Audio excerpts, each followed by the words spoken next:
Face à son écran, le docteur Mona Edreville s'apprête à réaliser la première télé-échocardiographie de l'archipel. Il s'agit d'une échographie cardiaque à distance. La cardiologue opère depuis le CHU de Pointe-à-Pitre-Abîme, tandis que son patient fictif, accompagné d'un assistant, se trouve à l'hôpital Sainte-Marie de Marie-Galante. Ils peuvent échanger par la visioconférence.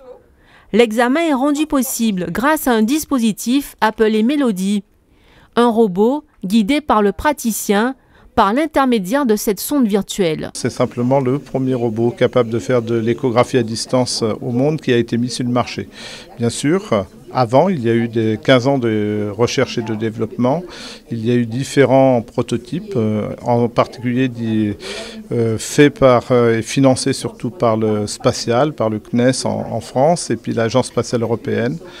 Et nous, à Décotech, on a repris cette filière qui avait déjà donné des résultats pour mettre au point un robot qui pourrait être mis sur le marché et pouvoir être utilisé en grande masse, puisque le but c'est de rendre service à tout le monde et non pas qu'à quelques-uns ou que dans l'espace, on va dire.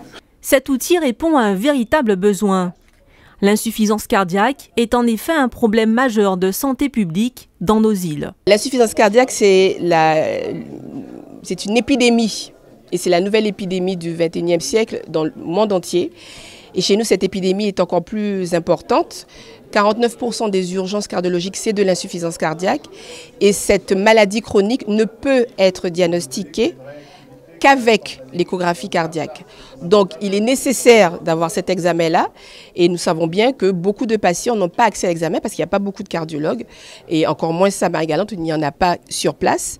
Et donc nous allons pouvoir permettre de dépister les patients insuffisants cardiaques et diagnostiquer ceux qui sont symptomatiques.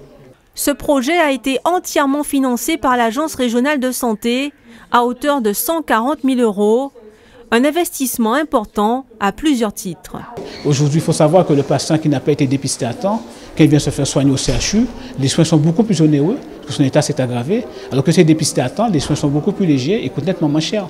Ce sera aussi rentable pour le patient lui-même, parce qu'il n'y aura pas des frais de transport à payer, pas des déplacements à payer, passage de travail de perdu à cause de ce déplacement, et ce sera rentable, on va dire, globalement pour l'économie guadeloupéenne, puisque par ce biais-là, on va pouvoir aussi élargir la clientèle, avoir plus de patients se feront soigner en Guadeloupe. Donc c'est vraiment un projet qui est rentable pour la Guadeloupe.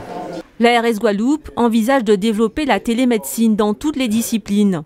Une offre pertinente pour la Guadeloupe, mais aussi pour les voisins de la Caraïbe, qui pourront ainsi être pris en charge par les experts guadeloupéens.